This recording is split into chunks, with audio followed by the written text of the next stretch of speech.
شما برای همین چی میگید؟ نگاه شما همه آمدن شما رو مبارک بادی کردن. این از خوبیتان یا از اونی که از شما میترسن که مینویسن؟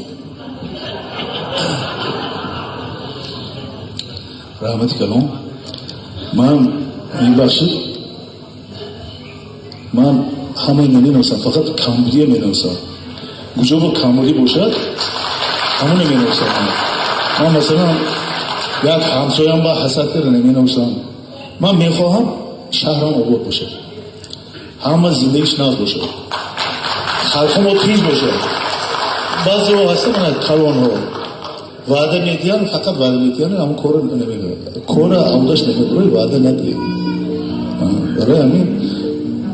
جناب عالی میگن که همین حکومت با کار میکنید خدمتچی ما خدمتچی به اون و یا خدمتچی ما باید برای خلق خدمت